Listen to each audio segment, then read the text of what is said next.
That one I'll keep. That one I like. All right, this is the 42 where I change up the little talking clouds on the intro every now and then. And I if noticed you don't, the first time our eyebrows move in those little images. Yeah, that's always been the case. I didn't notice that. I even have you kind of like snicker like you do, you know. Me? Yeah. I don't snicker. Yeah. Donnie. I'm not going to explain the orange asterisk, but I had to put that into your little talking cloud. It's an Easter egg. If people can find it, they get a bonus point or a cupcake, something. Sure. Yeah, there you go.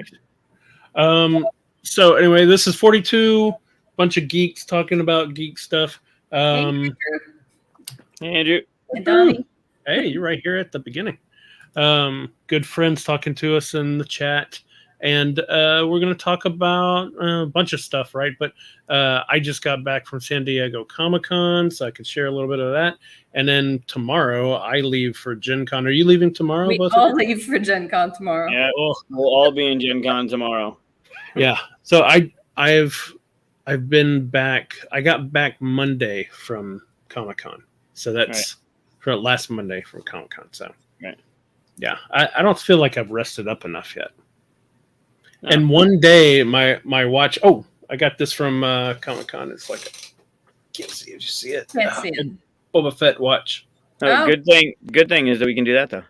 Yeah, there you go. Oh, nice. Oh, there it is. Cool. That's cool. That's good. Don't ask how much that was. But I have this watch, and it told me that in one day I walked over 18,000 steps. Whew. Yeah, I believe it.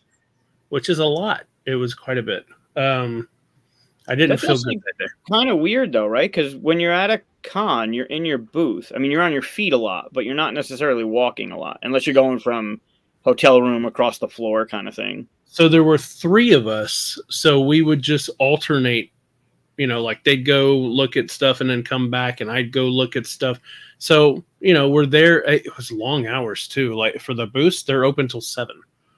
And from 9 to 7.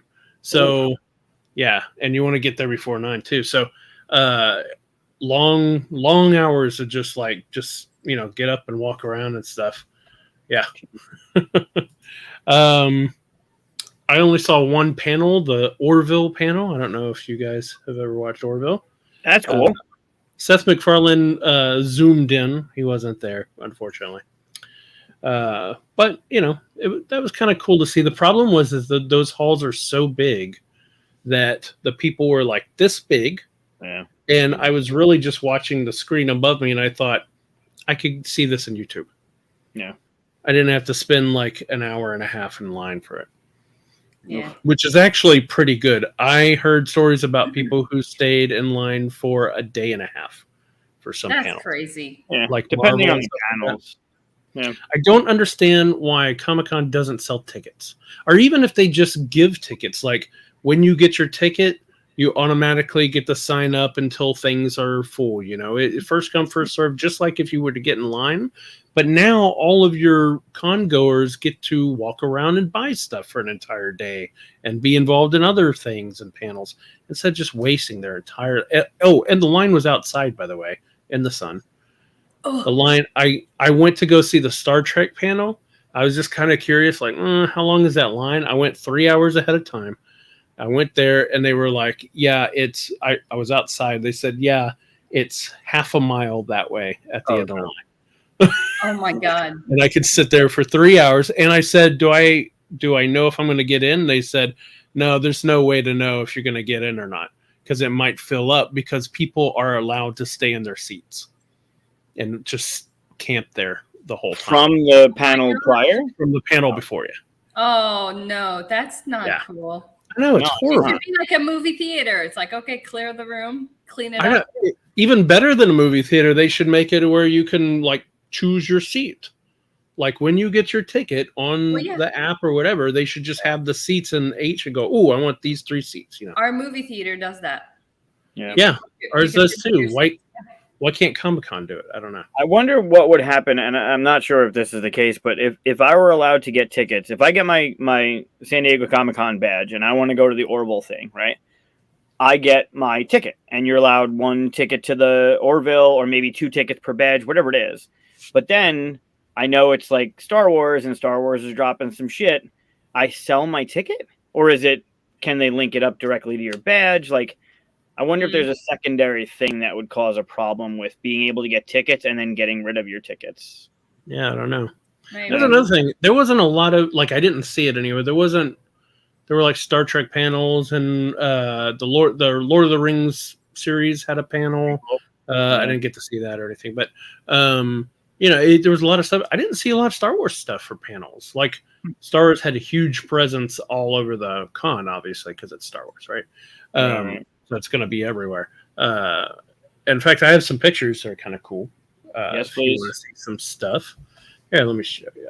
Did you see, but when we get into Star Wars and San Diego Comic-Con, have you both watched the Andor trailer? Not the teaser, the trailer? No. I have not watched the trailer because I don't want spoilers.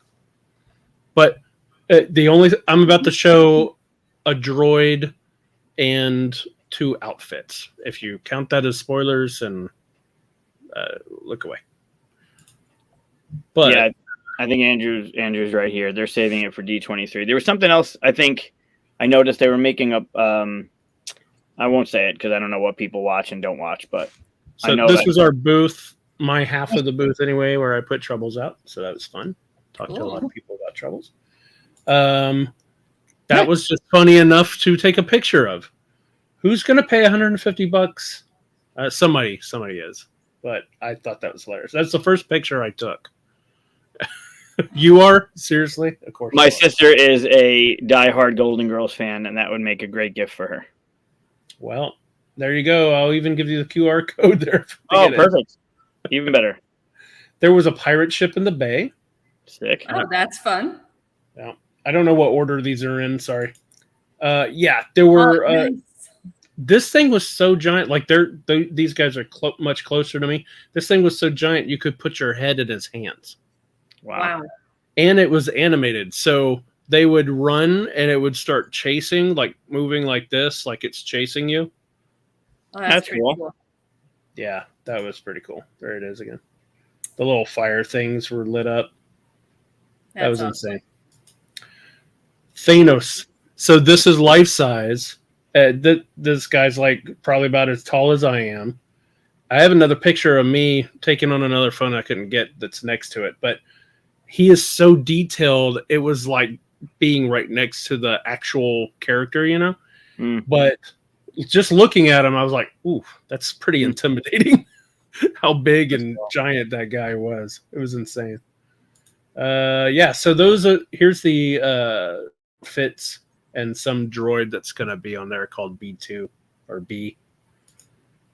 So I guess that's his outfit. Yeah, Andor. Yeah, looks like it. I thought that droid looked hilarious. It looks like it's made out of that Rubbermaid stuff almost. You know what I mean? Like it's It just looks so like a weird. garbage can.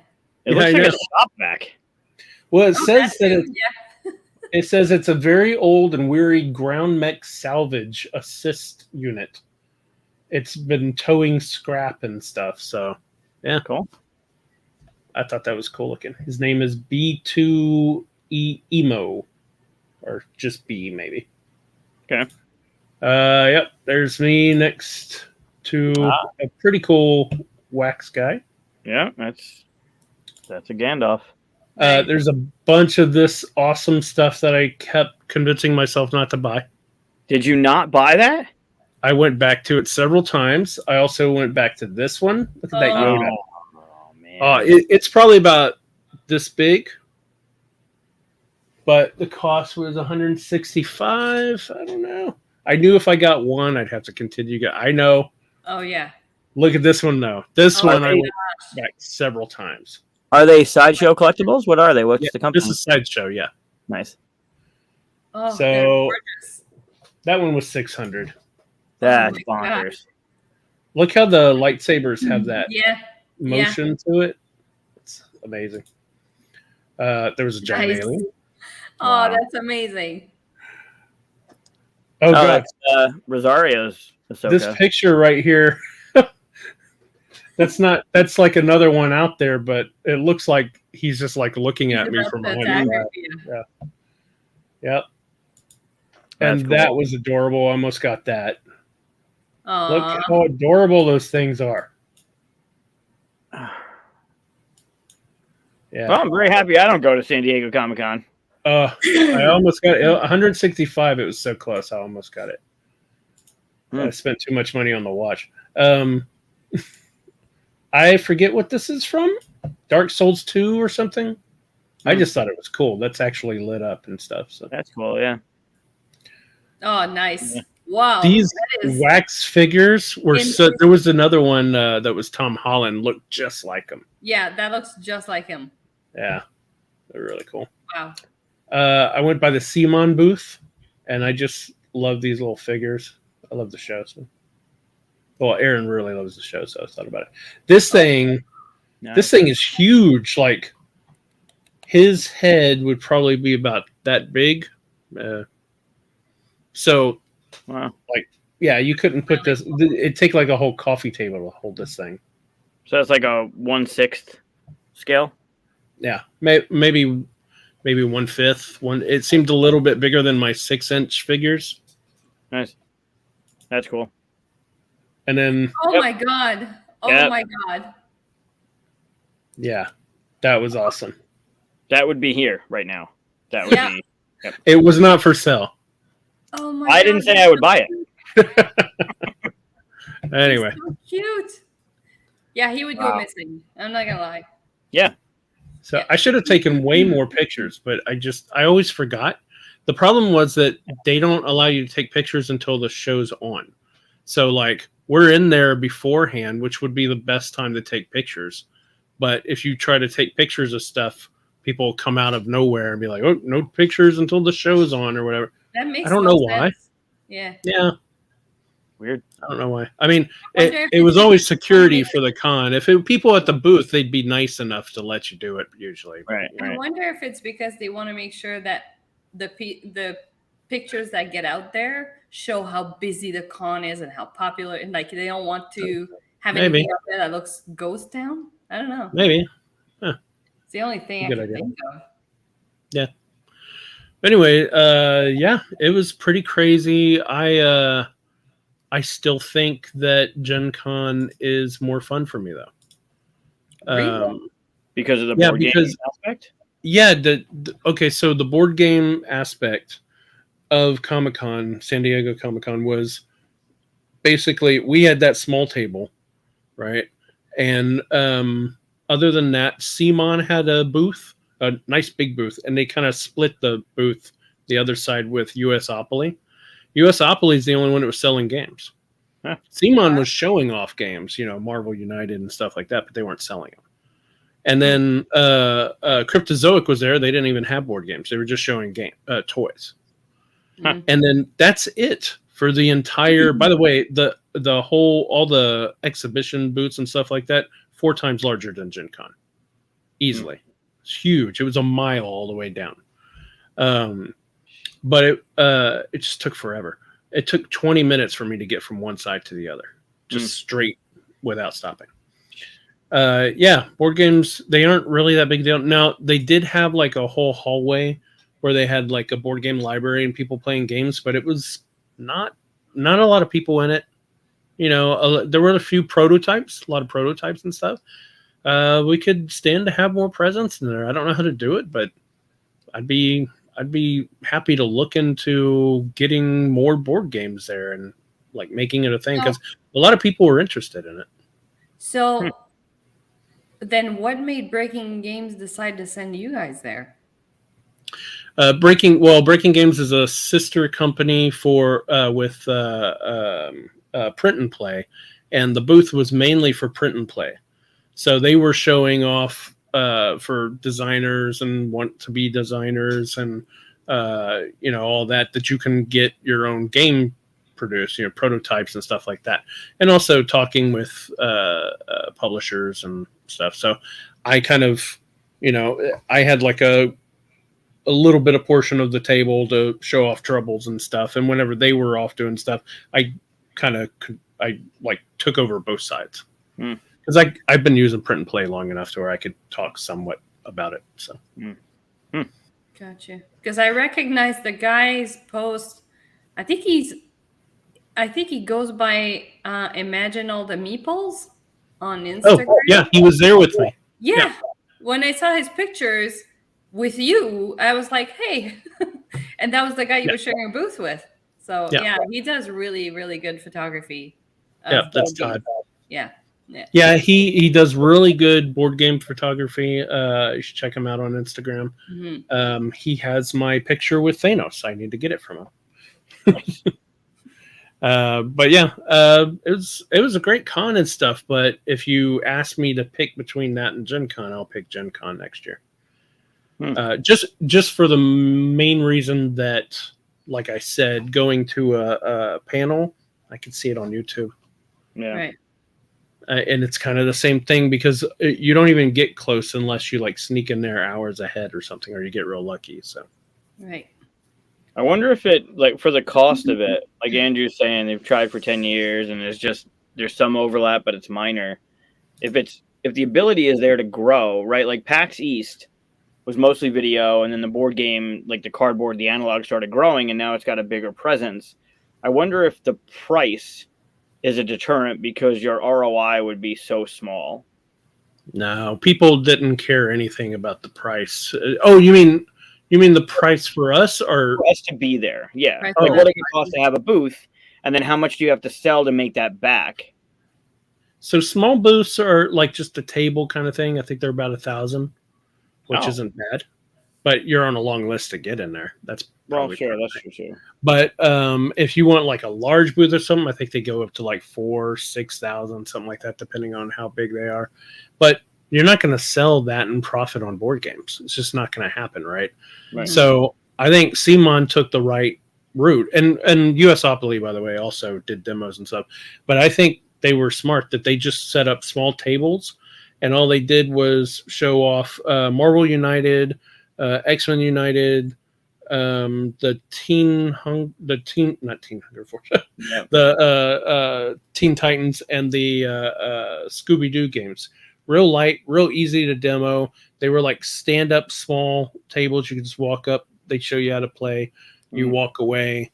You probably buy from their site or something if you're interested. But it was really like introducing. They had a whole big thing, like glass thing with all their minis that were painted in it. It was really just kind of introducing them and stuff.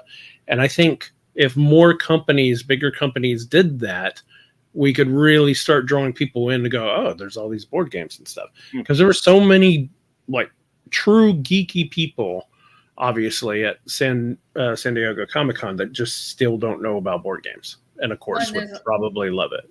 And there's a lot of board games that have the IPs that are geeky that would overlap, and then you could draw people in to the IP thing is really probably the best reason to do that, and it's one of the reasons why we showed Trobils too, because there's a lot of sci-fi spoof stuff that a lot of people were going, oh, I know what that is. They were picking up the ships, knowing what that's from and stuff. So that's cool. But yeah.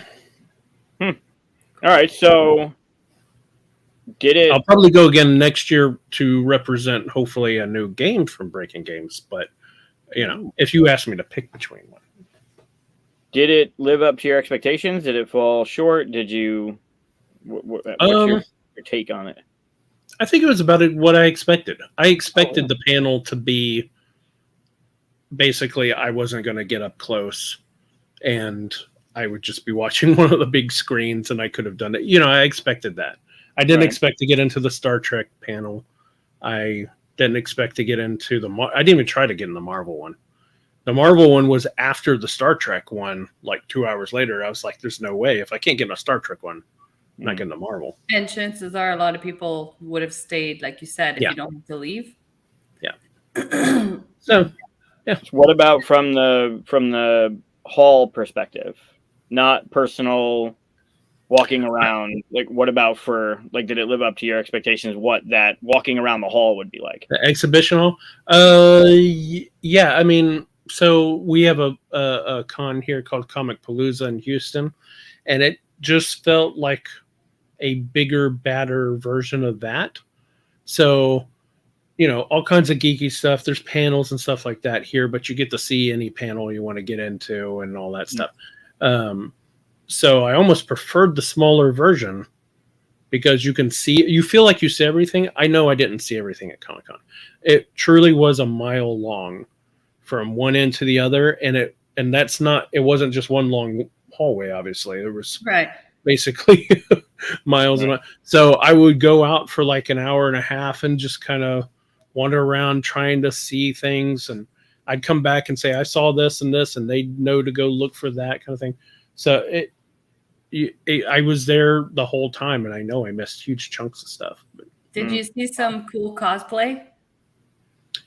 Yeah, some decent cosplay. Whenever I look at pictures and stuff, I see better versions because I think what happens is the really big cosplay people don't really go into the exhibition hall as much. They're staying outside where people are just taking pictures with them because it's hard to maneuver. Like there was one guy that was in this giant, really tall, must have been wearing stilts, robot kind of thing, and he was like struggling to get in between the in the hall right past our booth. I was like, okay, yeah, that's why they're all but we did go to see the cosplay, what is that called, the competition, right? Oh yeah, where they get up and they do stuff. There were some, I don't want to be mean, there were some like they just come out and kind of go loo to some music and walk away, right?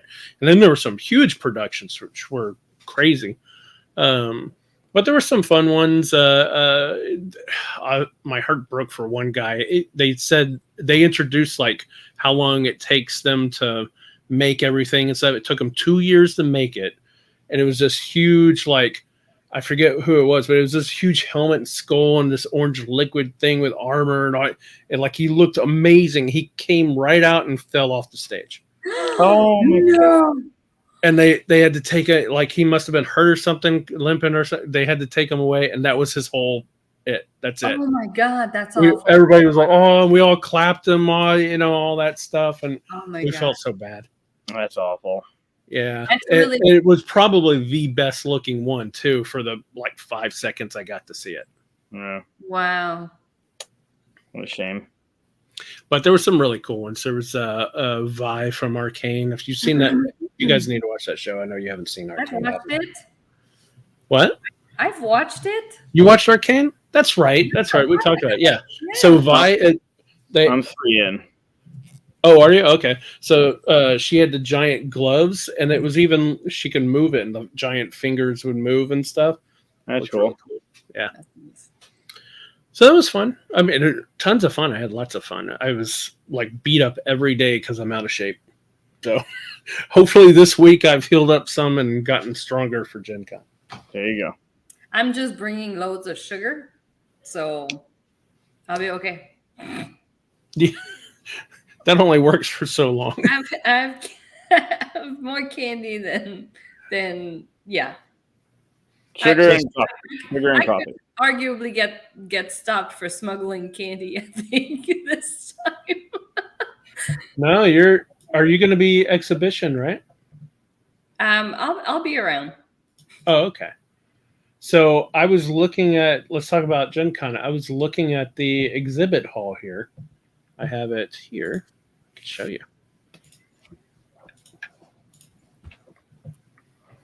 Yep. So the Breaking Games booth, we're going to be way over here. Oh my God, you're going to be so And far. Oh, really? Yeah, you're way over here. That sucks. Yeah. Yeah, so we're really far from each other, but that's fine. We'll see each other constantly. I'm sure. You'll come visit. You'll come visit. Right? Yeah, of course. Yeah, Well, I'm thankfully not going to be demoing because we have what do they call it? Envoys doing all the demos and stuff. So all of my stuff is I'm going to be visiting with designers who have scheduled time with us and stuff like that. Is Dave? You have Dave. Is Dave in the booth, or is Dave doing the demos in the hall? We have more than one Dave. No shit. Bowley, the one from Syracuse. Oh, I don't know. You have to ask Mike Vanderveen. He knows where all the people are. Curious if I'll see him. Thankfully, I'm not organizing the envoys. He is. So I think it's going to be a pretty stress-free thing for me. I think I'm going to be a little more relaxed than I was the last one. So good. And when you come to booth 151, I'll be the one that's stressed out. So yeah, that'll be fun.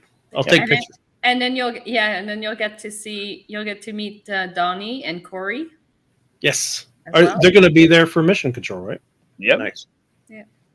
Yeah, we're all going Are they running demos or just kind of showing it off?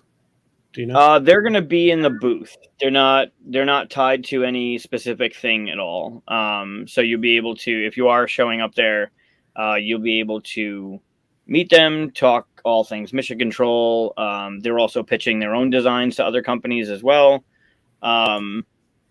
I think at some point, some lucky people might be able to play mission control with them. Cool. If I'm throwing them under the bus right now, but if it's a 4-player game, and if somebody, like if 3 people show up and they need a 4th, and Donnie's kind of walking around, Keith might grab Donnie and say, "Hey, Donnie, you're playing." So some people throughout the convention might be lucky enough to play with one of the designers of mission control while they're there. That's cool. I don't think I've ever played a cooperative game with the designer before. There you go. You know, I don't play cooperative games often, but whenever I do, I feel like that should end with... I have, because I played Michael's game with Michael, and then I played Andrew's game. What's it called? It's not Vader Rising. Dark Side Rising. Dark Side Rising. The Star Wars Rising one. Yeah. I played that with Andrew. Yeah. So at QSCon, which I'm hoping Andrew can make as well, we can check that box off for you, Chris. That'd be cool.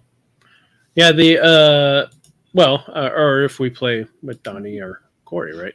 Sure. Well, I just bring it up because normally if I play with a designer, my goal is to crush the designer in their own game, right?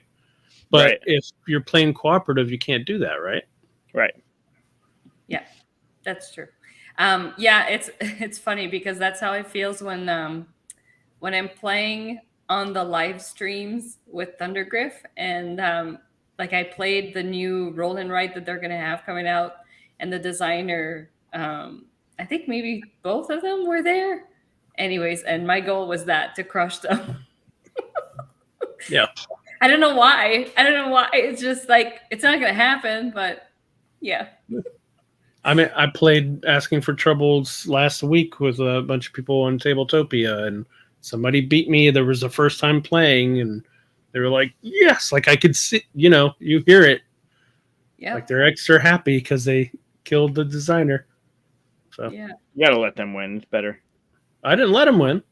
Mm-hmm. He earned it. I never let anybody win. Yes. Yeah. Oh, okay.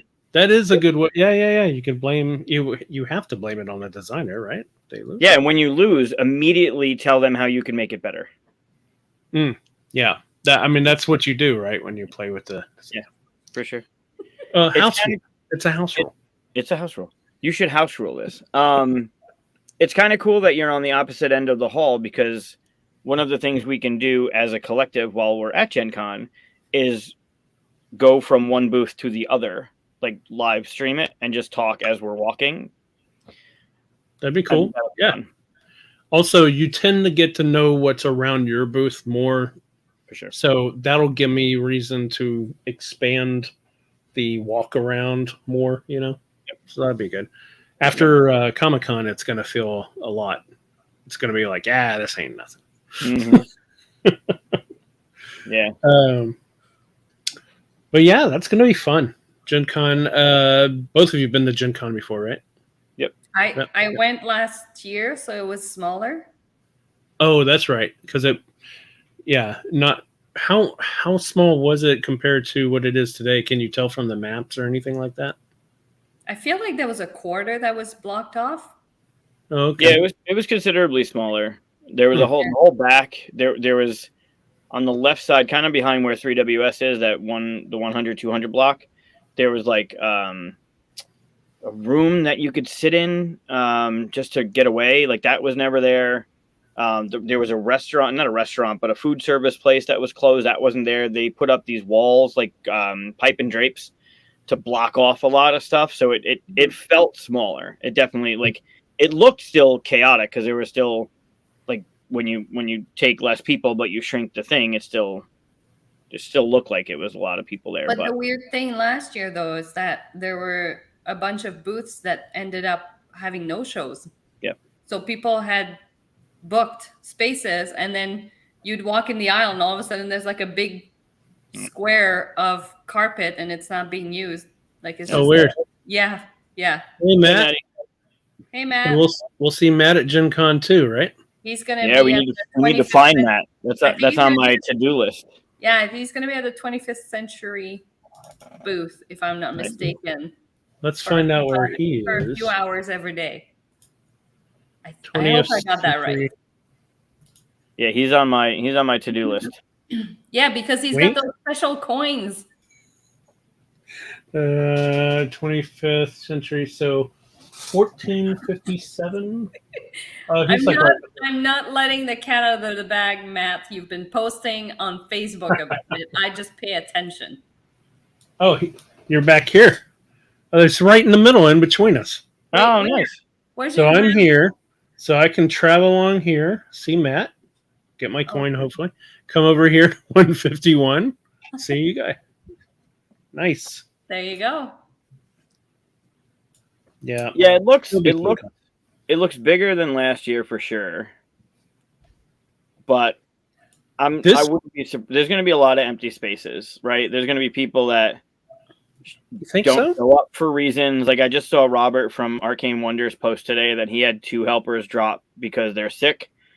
So I wouldn't be surprised if there's empty spots for reasons. But that whole purple thing is all the artist alley, right? So like it looks the same. It's definitely getting bigger, but it's smaller from the first year I went, which if I hadn't been volunteering for a booth the first year I went with 68,000 people walking around there as a first time, like I had gone to smaller conventions, but nothing this gigantic, I would have been out of my mind. I wouldn't have known what to do. Oh, there's Will. We'll see Will. Yeah, Will will be at the 3WS booth. Nice. Rocking. Yeah. This looks about the same size as it was before the whole pandemic thing. I don't think so. I think it's not as. I don't think it's as deep. You don't think so? I feel like last year that purple area, like everything horizontal to that up wasn't there. Yeah, but there used to be like a kids section, right? It was a whole walled off, not walled off, but short pipe and drape area that was family friendly, that was all kid related, right in front of like the little food service place. That's not there. This whole light blue thing is the size of the hall. I know there's bathrooms right here because our booth was here last time. You just walk right here and there's the bathrooms. Yeah, they did. And then you had to walk all the way straight down, and this goes into not the exhibit hall, the what do you call it? The hall where all the tables are, event hall. That's what it is. Oh yeah, where the demos. This whole section's the event hall here. Yeah, hall CD. I think this is the same size. Now, if we're missing booths, that's one thing, but I think this is actually filling out the whole space. Okay. That'd be good. We'll see when we get there. We'll see where the pipe and drape is going in the back, right? Maybe Thursday, Wednesday. I was there when they used the stadium for the free play thing. That was pretty cool. Yep. So we'll see. It's probably somewhere in between a bit. But here you go. Sovereignty? What the hell is Sovereignty? It's one of the online like board game arena kind of places. Oh, never heard of it. I'm surprised they are actually going to be there. 34, which is going to be over here somewhere. Oh, it might not. Oh, then they wouldn't have put it in here. I don't know where that would be. What is it? 30, 34, but 28 seems to be the farthest they go over here. Interesting. I don't think Asmodee is that small. Well, it's not small. They haven't been allowed to be at conventions. Like they were told not to. Like their people were told not to be. They weren't allowed to go. Why? Company, corporate, whatever the rules are, but because of the pandemic, they were not attending conventions. So I think okay. it's going to be the first one that they're doing. I thought you were saying kind of like because they don't want to overshadow the companies that they bought out, basically. But oh, that's interesting. No demo area. There you go. Well, I think pretty much every booth, every publisher and people, they've all either changed or come back just as strong. We're trying to come back just as strong, but we don't have. We have Trobils for their new expansions, but we don't have a new game this year. Next year we will, but most of our booth is going to be demos. So, well, and it's the same reason why. So people were asking Thundergriff if they're going to be at Gencon and Essen and all that, and they're basically not doing any cons this year because the games have been delayed. Like Spirits of the Forest just delivered, but we're still waiting for Darwin's Journey. So there's no. So that's why they decided to just skip the cons. But. Yeah, unfortunately, our is it the second? I think it's second delivery of Dwellings won't be there, so you can demo Dwellings and you can pre-order the third delivery. But yeah, so yeah. It happened with us with Stuff of Legend, right? We were gonna have it there, and then the factory shut down like back to back, and then they came out of it, and then they had to shut down again. It happens. It's a weird time to be coming out of everything. A lot of people have to adjust. They had to sidestep what was, I guess, traditional or routine to try and find a new way to do things. So, yep, I'm gonna have Trobils there. The expansions will be there. I think I'm only gonna be showing. I think I'm just gonna be showing the expansions, like have them out and like explain. I don't think I'm gonna demo those because you would have to get a bunch of people that have already played the original one to then play the expansion. You know what I mean? Like, so we're gonna have demos for the base game, but not. I think I'm just going to have it go like in here after you've played the demos. This expansion does this, and this expansion does this. Yeah. Are you selling the whole thing, the whole gamut? Yep. It'll all be there? Nice. Yep. Big orange box, all that stuff. What was that? Is there a different pin, a different Trobils pin? No. Oh, but you're going to have pins? We might still have. I'm going to tell them to drudge up all the pins they can. Yeah, save me one. I need a Trobils pin. Yeah, if they have, I mean, I have a bunch of these. You're talking about the enamel pin, right? I have a bunch of these. This one. Yeah, that one. I have a bunch of these and stuff. Oh, I don't have that. Go closer. You don't have that one? I didn't see that. It's all little. Here, it's one of the pirates. You can. There we go. Doesn't help when it's. No. There we go. I can't. Oh, neat. Oh, he's so fun. Trying to get him not glary. There we go. Not There glary. Yeah. But yeah, here it is. Yeah. I think. No. We'll have these at our booth. Oh, those are great. I gotta get me some of those. Little Max. You need to make Quackers pins. There'll be stuff. There'll be stuff? Not this Gen Con, but there'll be stuff down the road. All right. We're revealing the dice at the con for the first time. Ooh. Yeah. The 3 of the set, the first 3, we'll have at the convention. That's cool. I have a pen that says pew pew. Nice. Oh my god. I got my third eye open. Is that a sticker? Like a googly eye sticker? It's just googly eyes. But like a sticker? Like no, it's not a sticker. It's actual. It's a googly eye. Yeah, how is it adhering to your forehead? Anything adheres to my forehead.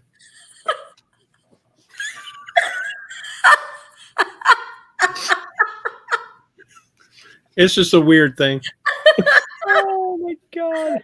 Oh my goodness. All right, fair enough. Oh wow. Here you go. In case we don't have them at the booth, I'll bring you one. Thank There you. you go. I have a few of them. I'll put that. Oh, I also have something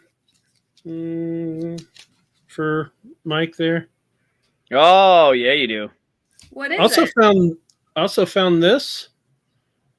This is a bonus card that is the Game Boy Geek guy for Trobils. Oh. I don't have that.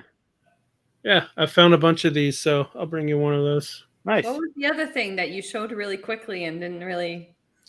Okay, so when I announced that I was piss people off, don't do it. You're gonna piss people off. I know. When I announced that, after. I don't care. Okay.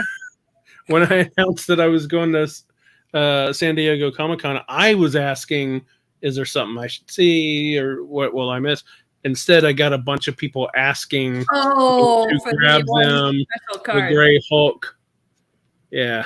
So when I went, I was able what's weird is they were like, you have to do a demo of Marvel United or Marvel X-Men to get it. I was like, well, I already have it. I have all of it. You have like $700 worth of my money. Can I just have, I've played it many times. You don't have to spend your time demoing. I can demo it to you if you want. Like, I played it that much. And they were like, all right. Like, you could tell them, all right, here. Like, they gave me mine. So this is, I have one for me. And then later I came back and I was like, people are kind of, got a friend. He's asked me. They were like, nope, just one. I was like, okay. But throughout the week, every night I was like, hey, how's it going? I was just like meeting them, fist bump, friend. At the very end of the con, we're all starting to put stuff up. I snuck in there and was like, so they got me one for you. But I waited till the end of the con to make sure everybody else, like, just in case they ran out, not con goers didn't miss Nobody out. Can get mad at that because it's your co-host. Yeah. We take I agree. I agree. Well, other people asked me to, and I didn't get that many. So I only got the one for him. So. Well, that's what I mean, though. He has priority. Do I? I think so. I think you should. Okay. That reminds me, don't forget my mug. the Ahsoka one. The Tiki mug. Yeah, for sure. Yep. I did, by the way, see those Tiki mugs you were talking about, the Beetlejuice ones. Yeah. They're smaller they're like this big. Oh. They're pretty small. And they were $35 each. Yeah, they're like that size. Huh. Oh. They're like $35 each. Huh. Yeah, I mean, I would be worried about, because I didn't check a bag or anything. I have to carry it and all that stuff, and I'd be worried about banging those around and stuff. So they were cool looking. It's probably just con exclusive. They're not going to be on the websites or anything. That's probably why they're charging a lot. Getting promo. Yeah, I didn't want to do any of that. I'm sure they had people doing that. I'm sure they're weary of that, and I definitely didn't want to take promo from any actual con goer that was trying to get them. That's why I waited till the end of the con to ask them for it. But after you had posted about it, I looked online to see if I could get one. And the first day there weren't any on eBay. The second day there was one on eBay for $200. That's insane. Yep. That's crazy. And then by Sunday they were littered with a whole bunch, but they were going to like $70, $80. That's still crazy. That's more than the whole game. Yeah. And you don't even get a mini. It's just the cards. Yep, no mini. In fact, for anybody who's interested, I could tell you what the powers do. You could sell it. Send us PayPal you and here you go. It's all normal cards. Yours, just to be clear. Oh, sure, yeah. He opened mine. Do you still want him to sell it? They're both open. So yeah, there's one, a Growling Rage, As long as this card is face up in the storyline, for each damage you take during the villain turn, you may gain a punch token. And then there's the outsmart where he gets to wear his little hat. Oh, nice, yeah. And his suit, It says when the next master plan card is revealed, you may put it on the bottom and draw a new one. Yeah. And then that's it. There's another one for movement, like same one as the other one, and you get like cool Howie stuff, but it's not that big a deal, guys. Don't spend $70 on it. It's not that big a deal. No, each character deck only has 4 or 5 ability cards, right? All the other stuff is the same.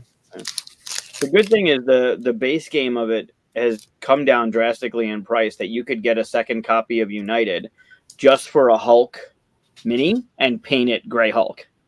Yeah. Yeah.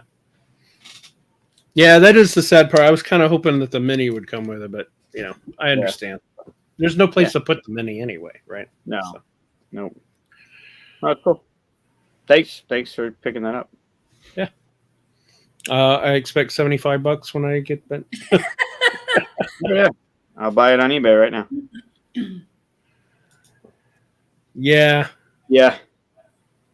Yeah. There's one thing I want to come away with from this convention, and that's Cat in a Box. That's my focus. That's what I want to get. Everything else that's been coming out, either I kickstarted it or I have it.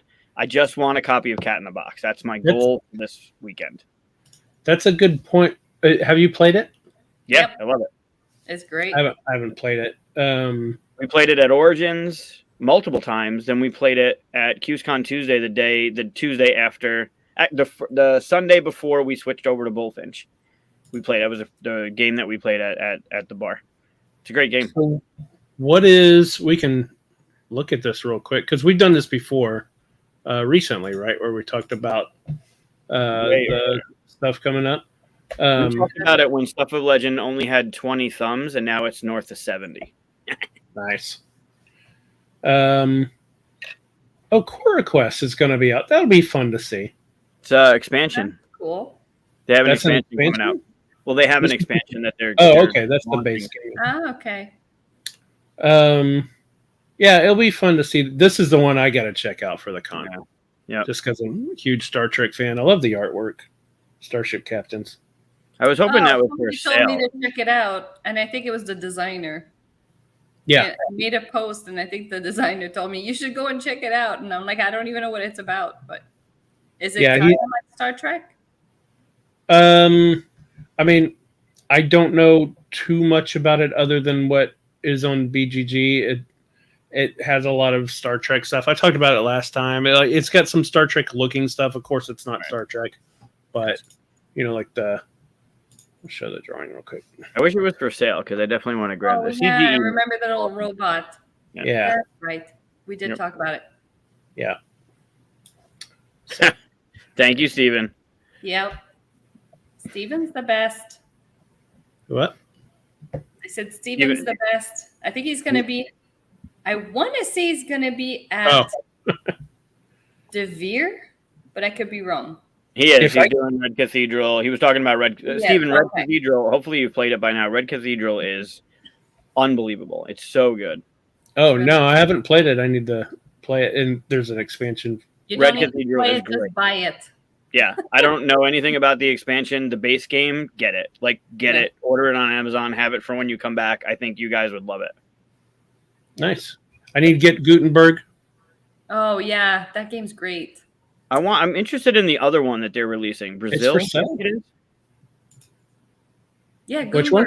Out. Yeah. Yeah, but the other one, they have a double post. You can pre-order Gutenberg in Brazil, I think. Maybe. Oh. I think you passed it. I think it's up more. Oh, there it is. Right there. I don't know anything about that one. Yeah, it looked pretty. Huh. I've got Raw. Yeah, a lot of these we talked about, right? Planet Unknown looks really pretty, but that one's been out. That one looks really cool. I keep seeing people talk about this more and more. Yeah. Terracotta Army. Yep. I'm surprised Turing Machine is so up high. You said that you weren't impressed by it, but you know what? You don't like Point Salad either, so I don't know if I should listen to that.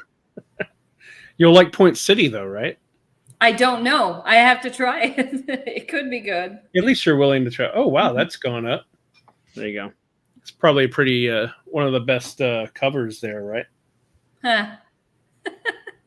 If anyone is going to Gen Con and looking for demos to do or tickets to grab, or if you have generics and you want to jump into something, find out when Red Cathedral is going. Hopefully you'll jump into Steven's demos, but find out when Red Cathedral is going. It's a really good game. Sky Mines, huh? I don't know anything about it. Mine the moon, invest in promising companies, make yourself a fortune. That could be good. Who's the designer? If Brett's talking about it, it's probably Fister. Who's the designer? Victor. Oh, why'd you make me start this? Kobike? Never mind. Kobike? Andrew. Oh, Fister. Alexander Fister. There you go. There you go. Agrees with me that Turing Machine is just okay. Okay, now I'm getting Sky Mines. See? Thanks. There you go.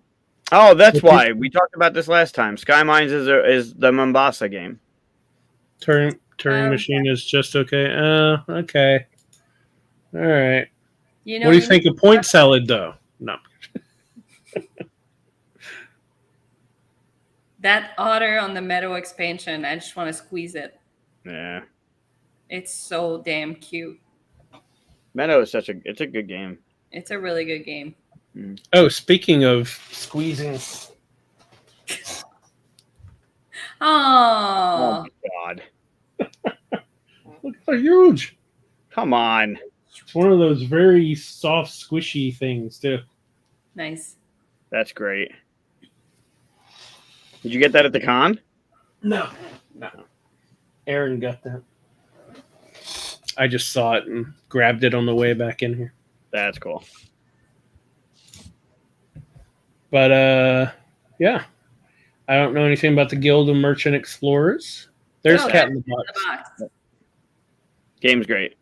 It's my cat in the box. Oh, and the Clank. Yeah, the Clank Catacombs. I think Catacombs might be good. Yeah, there's a lot of good stuff to see. Here's the thing.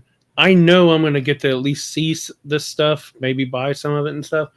When I went to San Diego Comic-Con, I knew I wasn't going to get to see the things I cared the most about, like Star Trek and Marvel and stuff like that. Right. And even if I did, it'd just be some screen far away kind of thing. It's just not the same thing. Like, you can really dig into the stuff you love at Gen Con. You know? Yeah. Go back up a bit. That Acropolis one, just up one more. That one. That's also on my radar. Oh, yeah. Oh, yeah? That's cool. It's the same people that did that. Oh, God, what's it called? We played it at Gathering, and the rule book was awful, and I was trying to teach it.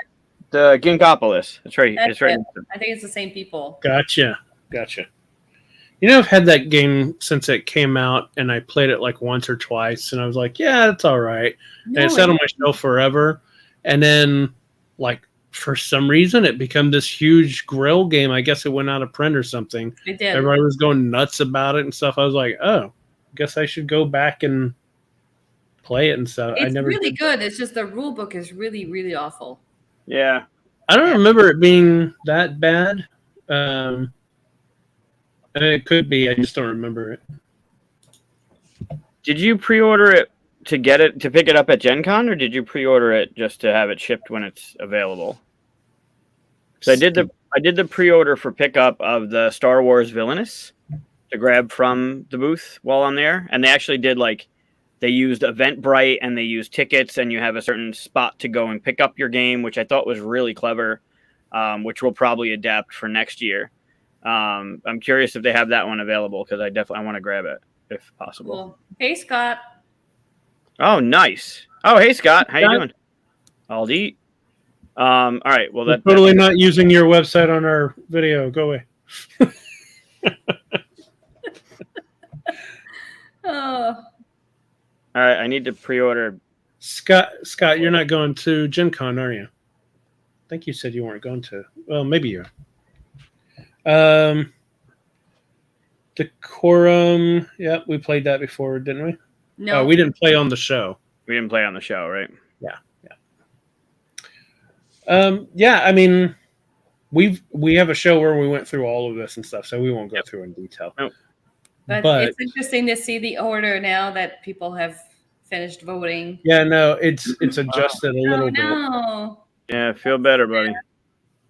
Oh wow, I was hoping you'd be okay. So he got it on the cruise that they were just on. Oh shit, that sucks. That hurts. So yeah, how do you play Cat in the Box? Don't explain the whole rules. Just give me like a sentence or two, or else I'll phase out. It's a trick-taking game, but the card you play has no color, no suit. You declare the color when you play it.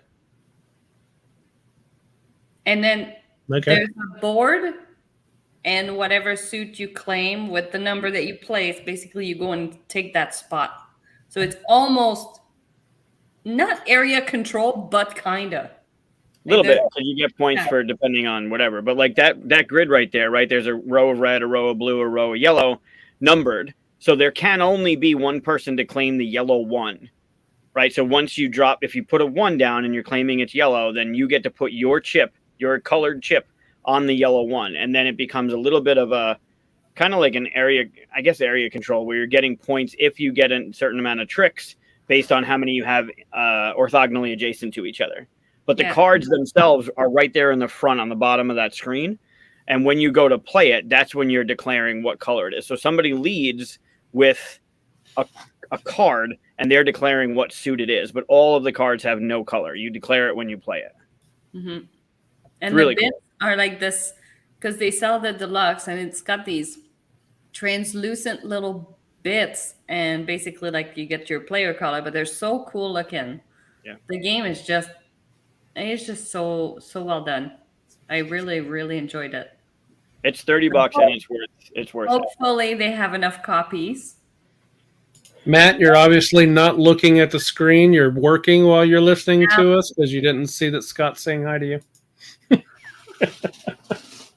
Yeah, Aldi, you want to play Cat in the Box. Cat in the Box is really... If you like trick-taking games. I'm not a big trick-taking game fan. They got to do something unique or special like Scout does, or Delt really, but Scout is a little, I think I like it a little bit better. This Cat in the Box is just fantastic. we have, I mean, we're doing our show on the Monday night before everybody's leaving to go to Gencon. So everybody's either like wrapping up work, packing, or, you know, so. Yeah, exactly, Matt. Yep. We hear you. It happens. So I've been, I don't mean to walk away from the Gen Con thing. Actually, it's still part of it for me. I've been taking a lot of pitches from designers and stuff. And I'm taking pitches at Gen Con, scheduled pitches. Don't come and find me. So in those pitches, though, I've asked in the form situation, like, tell me the mechanisms, and I give them the list from BGG, like, go find the mechanisms that are in your game and tell me what they are, you know, basically. That way I don't get this very, you know, flowery try to explain the whole thing to me. You just tell me certain things. Right. And when I see trick taking, I have to, and it's not just trick taking, it's several other mechanisms. I have to like stop myself from judging that mechanism beforehand and leave myself open to it. So I'm just curious, like, what mechanisms, when you hear them, make you, for whatever reason, like, we know there's some, I don't want to say bad mechanisms, but some that are in the bad realm, like roll to move, right? When you say that, everybody's like, you know. Oh, to me, pick up and deliver is one of my favorite. Yes, that's one that, so I disagree on that one. I like hearing pick up and deliver, but I've heard many people say that about pick up and deliver. Yeah. Like when you say pick up and deliver, people go like, eh. In fact, I've heard people say asking for Trobils is pick up and deliver, and it's not. It's more like recipe fulfillment or something like that. But it's, you know, I've tried to say, oh, don't say that, because I hear so many people say they don't like pick up and deliver. And I don't know why they say that, but I also don't know why I shy away from take that. Like, there are plenty of games I have that are kind of not take that, trick taking. I know I say shy away from take that, but there's plenty of games that shy away from, that use the trick taking thing. And so Matt says social deduction, and I have friends that they don't like social deduction. Mhm. And I think that's part of the whole lying thing, like being deceitful. A lot of Yeah. people don't like that. For me, the pick up and deliver, I think the problem with it is that often in those types of games, so because typically in a game like that, you will have a certain amount that you need to go and deliver. So you're halfway through the game and you can start seeing who's in the lead, and it's hard to catch up. And that's kind of where the issue for me is with pick up and deliver, is that at some point you start to fall behind, and then you just fall more behind, and there's no way to, because you have to make your way that, like, it's just, I don't know. It's the reason I didn't back, is it Pachacuna? It was like a llama game that was on Kickstarter. The game looked amazing from looking at it, and then I saw pick up and deliver, and I did not back it for that reason. It's a clever game. Like, so the way that they move the hexes, right, and the one llama is walking on the mountains and the other llama is walking on the plains, and the way you get to turn those things around, it makes it unique. But at its core, it can get kind of repetitive, where you go to the village and you get the cube, and then you go to the other village that wants the cube and you get the points. I get it. It has the same thing for me for trick taking. It has to do something unique, right? It can't just be a trick taking game. It has to do something. Like Diamonds. I think I talked about this on another show. Diamonds by Mike Fitzgerald. It does something different. I'm not a trick taking fan, but the way that game plays with the vault and the stuff you can do, I got into it and it made sense. Cat in the Box, same thing. It's unique enough where it's like, it's still a trick taking game, but the stuff that's going on is really, really cool. And Corey called me out on that's hilarious. Scout not being a trick taking game. It isn't a trick taking game, but it's a good way to approach that game, because it's in trick taking games you're trying to beat what's played, and in Scout you're trying to beat what's played. So it's to me it's the same. I just read Alan's comment. Yeah, because I was listening to Michael explain what he was talking about, but yeah, that is funny. Yeah. I have to watch. Yeah, it would be weird. All three of us. I have not personally met either one of you. I know. You two have, obviously, but yeah, so that'll be great. Yeah, it's interesting being on this side of the submission process. Yeah, I know the 3 hour thing. So that's something I'm hearing more and more, is people starting to. I don't want to say regress, because it makes it sound like one's better than the other, but it seems like the people that used to like the 2 hour, 3 hour games back in the day now prefer the 4 games that are 30 minutes instead, kind of thing. You know why? It's because we're getting older.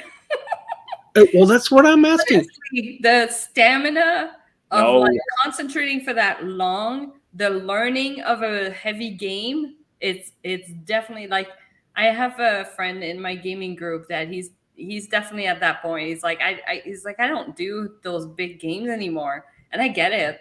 Like, it's exhausting.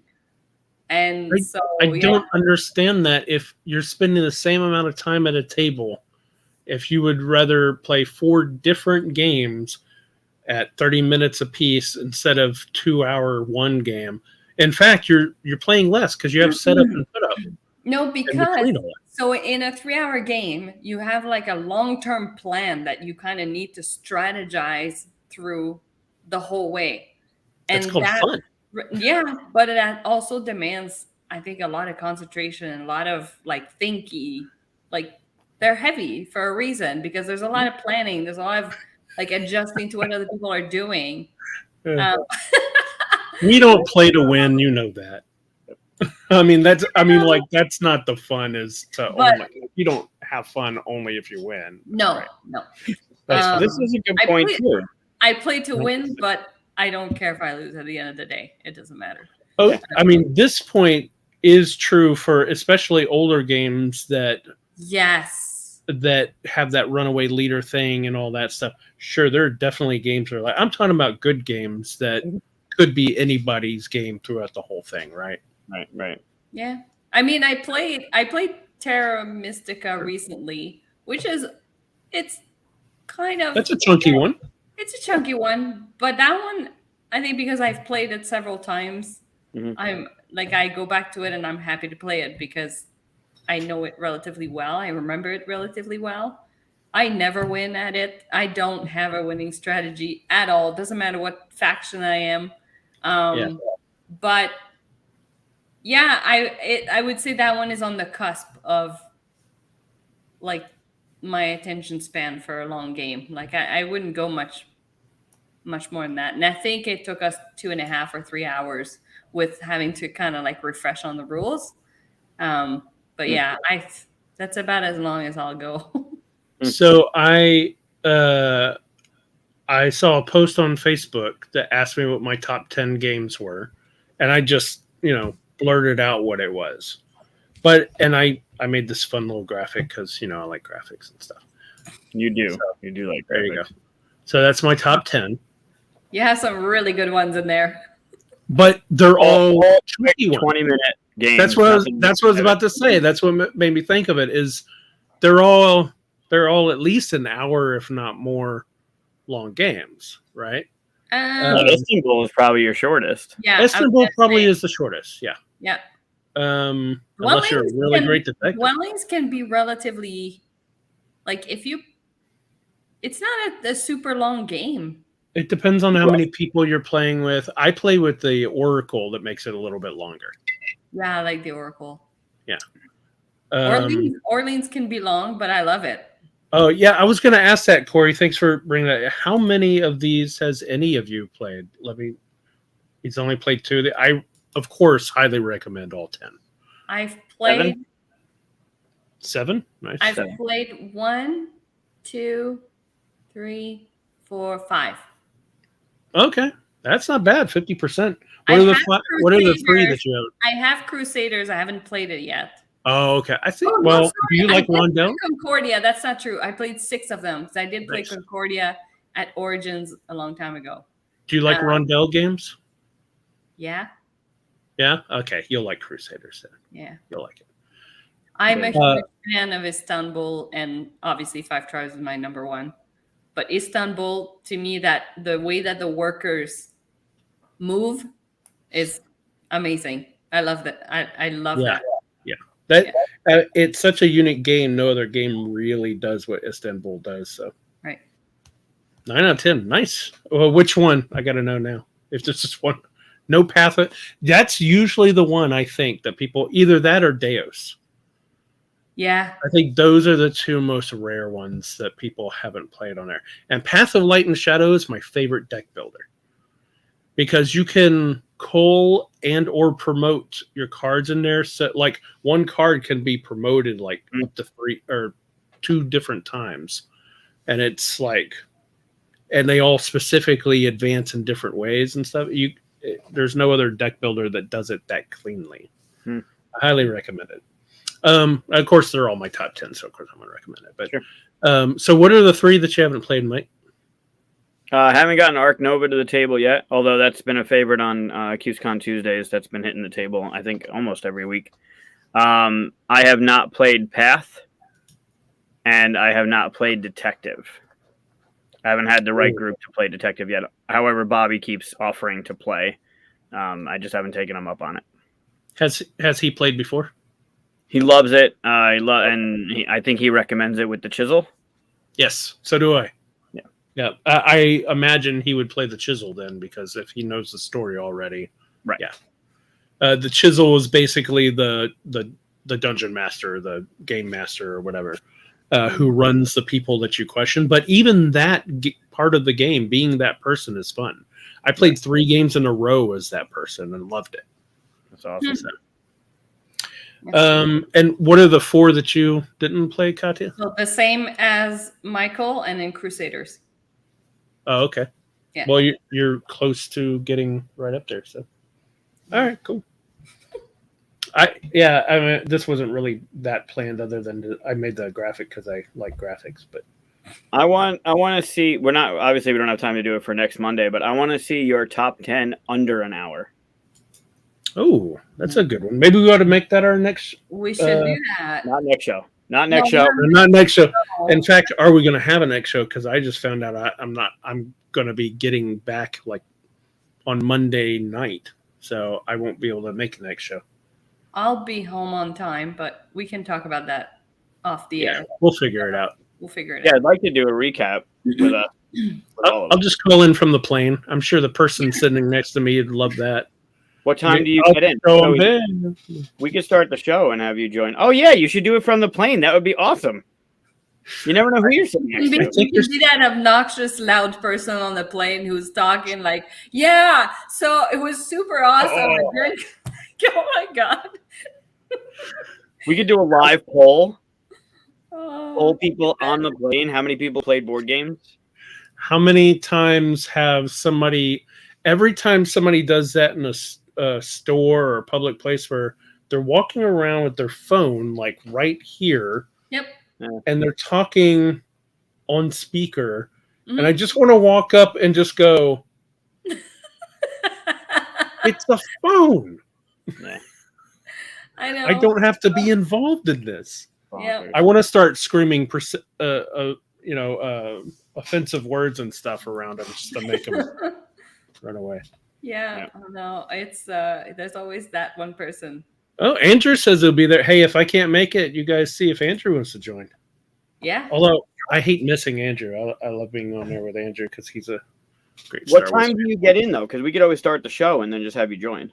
I think I'm getting in like around 7:30 my time, so I might be able to come in halfway. We'll see. Okay. I'll try.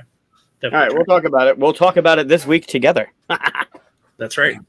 Are we going to do any kind of live show for Gencon or anything? Yeah, we are. I think, like I said, we can walk from the 3WS booth to the Breaking Games booth, like walk the hall and just talk and look at stuff. And if we can, depending on where we're all staying, if we could get together and do something from like the lobby of a hotel or from the exhibit hall, like outside the exhibit hall, like one of the days, I think we should do it. I think we should have a special live show from the con. No. Unless you have headphones. That's another thing. I've been thinking about buying like those $1, go to a dollar store and buy those little headphone sets. Just have a whole bunch of them in my pockets and start throwing them at people as they like yell at like people who want to watch like things at their table in restaurants and stuff. Just go up and hand them one. The phones don't have a stupid phone jack anymore. Yeah, they don't have jacks on them anymore. That's the dumbest move that they ever did. Oh, for iPhones? There's no phone jacks. Just like there's no players in cars anymore. Yeah, it's so stupid because I have one. That's your fault for having an iPhone. No, right there. No, that's my charge. Oh, I'm like that. I have a charger thing too. Yeah, no, but I have the hole for the. Yeah. How old are your phones? It's pretty old. Mine's 5 years old, and I just realized that. I think mine's over 4. Mine's running just as smoothly as it did 5 years ago, which is insane. It's getting full. I get a warning every so often that things are going to stop working because it's full. Your family all. I know. I'm not going to get into it. I live like kind of in a bubble. Like when I'm at a restaurant and stuff, like conversations and stuff, I don't hear it and stuff. But then sometimes something's so loud and so piercing that it pierces the bubble. And once it does, it makes me acknowledge everything else. Like it makes it 10 times worse, right? So things like, kids watching their favorite cartoon right behind me with the blasting speakers driving me insane. On repeat? I've had that on an airplane where the kid was watching something. It was like Itsy Bitsy Spider on like a some kind of device, and it was on repeat. And I was losing my mind, but I can't say anything because it's a kid, and somebody did because the person in the airplane came to tell them to put it on earphone, like headbuds or something. So somebody somewhere said something. I was thankful for it, but I couldn't get myself to. But it's kind of like I don't want to sound like the old get off my lawn guy and stuff, but it just seems like 20 years ago, people were quiet in movie theaters. People didn't talk on their phones in elevators. Like it just seems like nobody cares about any of this stuff anymore. Yeah. Like nobody cares what anybody else's experience is around them. Yeah. Yeah, I get that. We can do a whole episode, and you want to hear me rant about how people don't care about shit around them. That'll be a whole night. Oh my god. I'll lean right into it. Really high-end driving, people doing whatever, how they don't give a fuck about anything around them anymore. We can go right down that rabbit hole if you want. I was an extremely quiet kid. In fact, my dad told me I didn't talk until I was 7 years old. I had the ability. I just didn't talk to anybody. And every Monday night, he makes up for all those years he didn't talk. I've been saving up. If it's Tuesday through Sunday, I had to think for a minute. Stupid. Right. If it's Tuesday through Sunday, I'm just totally. I use sign language. You type. You just type throughout the week. Yeah, got to keep the voice for Monday. Yeah, I keep it healthy. I remember. That's great. Well done. You know what's sad is my father. That's the other thing is that they started making toys that had all the noise and bells and whistles and everything that you pull on and it like starts to scream and it drove parents crazy. I mean, when I was a kid, I had toys that I had ray guns and I had, lightsabers. I still have lightsabers. I can't complain too much about that, right? I just recently found this as an app. Oh my god. Oh god. You hear that, right? You hear that noise right now in your head. Yep. Yeah. Well, actually, I don't have it. It's packed up. I'm in the middle of moving. So, how do we want to talk about that? The deadly lawn darts? Yeah. Yeah, with the metal spike. Yeah. Oh, yeah. Those dome things. You survived that shit when you played lawn darts back in the 80s. Yeah. I dislike loud areas for board games mainly because you have to repeat yourself too. Yeah, that's tough. Yep. I was at a restaurant last night that was too loud to hear what the other person on the other end of the table was saying. Yeah. And if you're trying to play board games that way, that's the weird thing about like at BGG Con. Whenever I go to that, like you could have that whole hall filled, and it's loud. But because the ceiling's so high, like it's not loud or anything like that, but everybody's talking, but because the ceiling's so high, for whatever reason, I can still hear everybody across the table. It becomes like a humming, like almost like a background. Yeah, like white noise is just. You can't hear anybody more distinctively than anybody else. It's all kind of evened out. When you're in those big rooms, but until it gets about 8 p.m. or people have been drinking and they break out the games where everybody stands up and they're yelling. That would be me. Happy Salmon. Yeah, I'm the one who gets. I'm the one who gets loud. Who gets told to shut up. Happy Salmon is great. Happy Salmon has a quiet variant where you're not allowed to talk. You're not allowed to make any noise. You just have to like mimic what you want done, which is really cool. That would have been nice. There was a BGG Con where I was working a booth. And the booth right across from me was Happy Salmon the year they came out. Nice. And my God, I couldn't teach the game I was supposed to be teaching. Yep. Even if they could hear me, which they couldn't. Yeah. They would be constantly. Yeah. Because people are. High five. Oh my God. Just run over there. Here's your high five. Shut up. So when I was planning QSCon the second year, we have another convention in the area called Retro Gencon, and it's more retro video game focused, but also has a table presence. And there's a very interesting culture to geek music, like Mega Man themed, Zelda themed music, rappers, hip hop, whatever. And I remember getting some emails from some of those bands that performed at Retro for QSCon. Hey, we cross over. We're a geek band. We do this kind of stuff. Like, we'd love to come and play at QSCon. And I'm like, that would be great. But no, because you have a band that's playing music while someone's trying to play a board game, they'll lose their shit. Like, I would love to have that. And maybe if there was the place that I'm at now, if there was a way to separate that noise where they could go and attend the concert. But if it's in the same hall and it's blaring through the atrium and people are trying to play cat in a box, cops will be called. Like, it'll happen. Yeah. Well, because there's one that I remember at Origins, and they are outside of the hall. Like, see you Wednesday, Will. Bye, I'll see you in a bit. Yeah. Yeah, and they kind of hang out sort of like when people walk before they come into the exhibitor hall. Yeah. So it's when you come out or when you're arriving that you catch the band, and it's like you'll stop there for a bit and listen. Or when you go to the washroom and then you walk past and you're like, "Ooh!" But yeah, so fun. Yeah, bigger halls. But yeah, I would get too distracted if I was trying to play a game and that was there, because it is tunes that we recognize, that we love, and so you get sucked in. Yeah.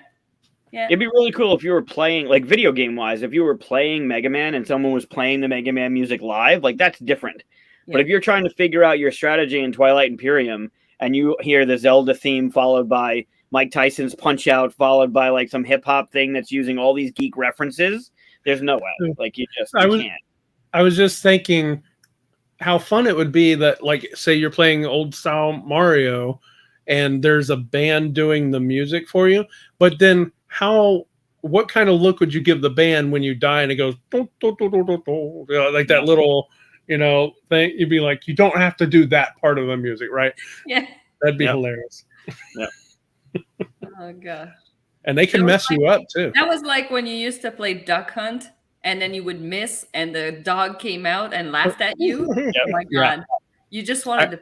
Yeah, like half the time he would come out and then you start shooting at the dog because you got so mad that he was laughing at you. I went to an old arcade, not an old arcade, a new arcade, but it has old arcade stuff in there, and they had Duck Hunt, and I like a month ago, and I saw that guy laughing. I was like, nope, not putting up with you. I had to deal with you all my whole childhood. I'm gone.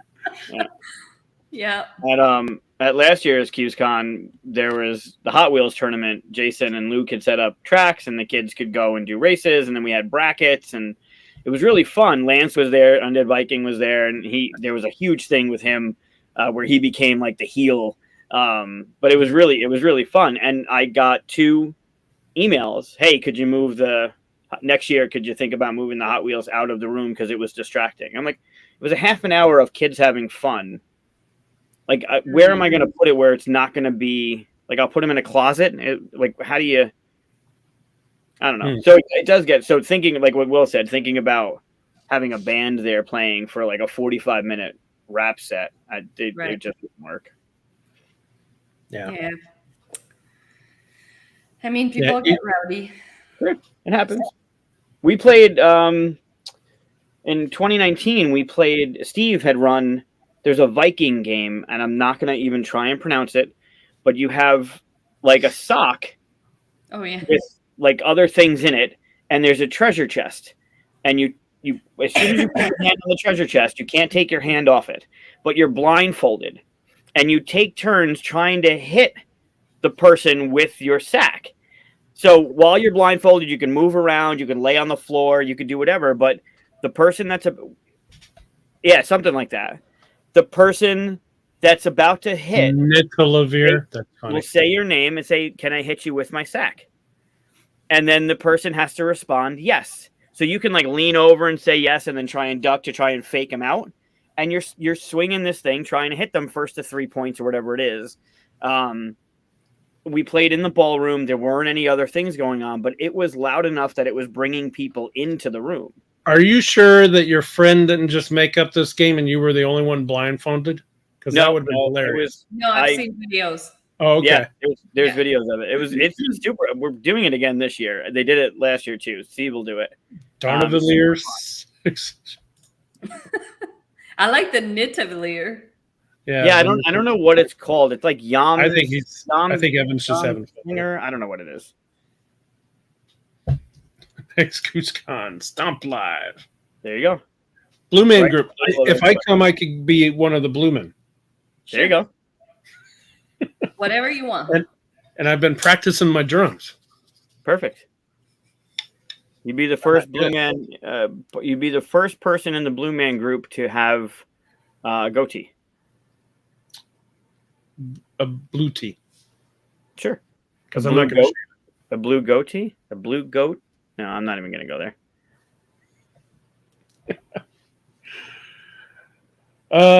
So what are we forgetting? What do we need to remember to bring for Gencon? I could show off some of the 3WS stuff. Oh yes. Nice. Yes, do that. There's been a couple social media posts about it, but there hasn't been much said. Are they going to... Well, I'll see what you're going to show off. No, go ahead. What's your question? I was just going to ask if they were demoing blah, blah, blah. Legend. Stuff of Legend? Stuff of Legends. Thank you. Yeah, it's late. Tired. It's all right. In the demo hall, there are still, I think, a few tickets left for demos of the Stuff of Legend and demos of Mission Control. Cool.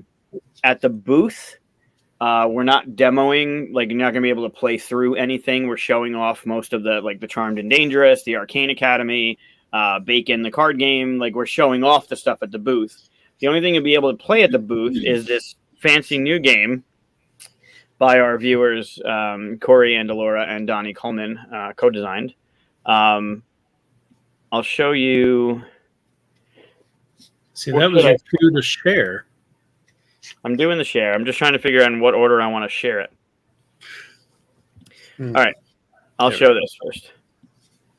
Ooh. So at the booth, we're going to have this simulator. You look in the upper right there. It's kind of this round, 10-foot round simulator that simulates what's happening in Mission Control. The theme is there's been an explosion on the Mercury 3 up in space, and they need Mission Control's help back here on Earth to restore oxygen within 20 minutes to save the Mercury crew. When you show up at the booth 151, when you show up at the booth, you will be greeted by someone who will get you the badge that you see in the upper left. And if you look closely, you'll see Corey and Donnie right in the middle there.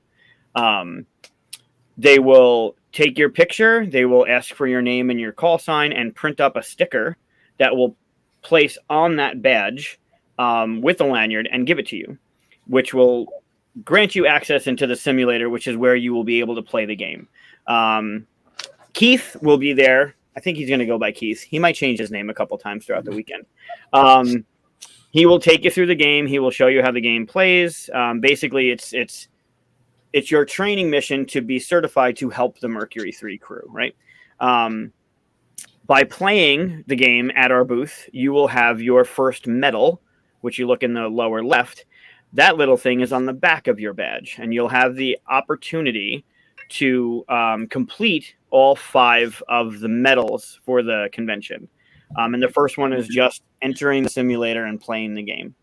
The other ones, the other grayed out ones, in the lower left is the EVA. That's demoing something else of ours, Bacon, Stuff of Legend, somewhere. So as long as you do that, you get your second medal. The lower right is communications. So if you do a social tag with us, hashtag Mission Control, hashtag rescue the crew.